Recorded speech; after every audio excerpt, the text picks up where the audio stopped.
Dans son discours de veille de la célébration du 62e anniversaire de l'indépendance de la Côte d'Ivoire, le président de la République, Alassane Ouattara, a annoncé une grâce présidentielle en faveur de son prédécesseur Laurent Gbagbo condamné à 20 ans de prison et 329 milliards francs CFA d'amende, dans l'affaire du « braquage » de l'Agence nationale de la Banque centrale des États de l'Afrique de l'Ouest, BCEAO, pendant la crise post-électorale ivoirienne.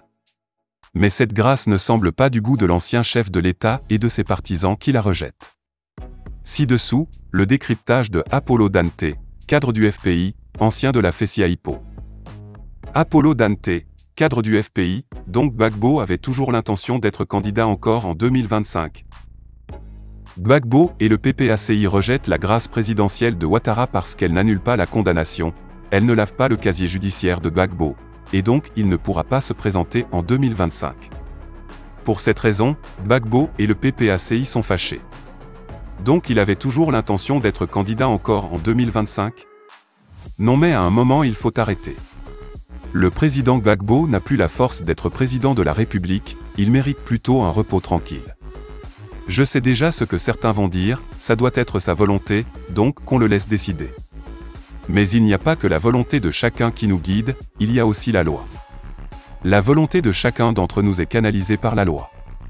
On ne fait pas ce qu'on a envie de faire sans tenir compte de la loi. Dans le cas d'espèce, la loi supplante sa volonté d'être candidat car la loi n'autorise pas ceux qui ont une condamnation à se présenter à l'élection présidentielle. Il veut que le président de la République prenne une ordonnance pour lui accorder une amnistie pour effacer sa condamnation. Ok, mais le président de la République n'y est pas obligé. Respectons la loi. Par ailleurs, c'est parce que la grâce présidentielle a été prise pour effacer la peine que son argent a aussi été débloqué, donc refus de la grâce présidentielle équivaut au refus de l'argent.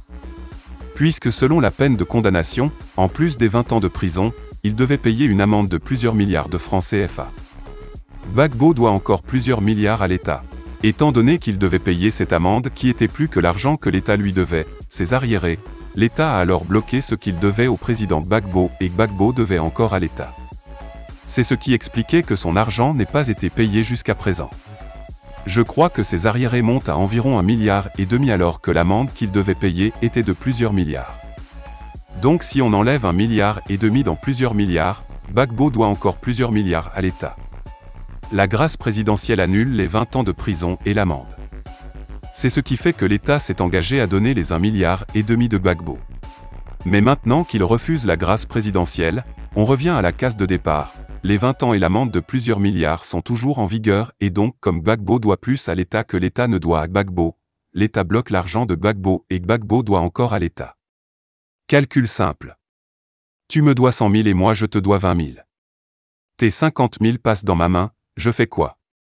Je pensais que son refus de la grâce présidentielle serait par rapport aux militaires toujours en prison, mais non, c'est par rapport à son intention d'être candidat en 2025. Bon, ils vont régler ça entre aînés, cadets et benjamins. Ils tiennent toujours notre pays en otage. Hélas.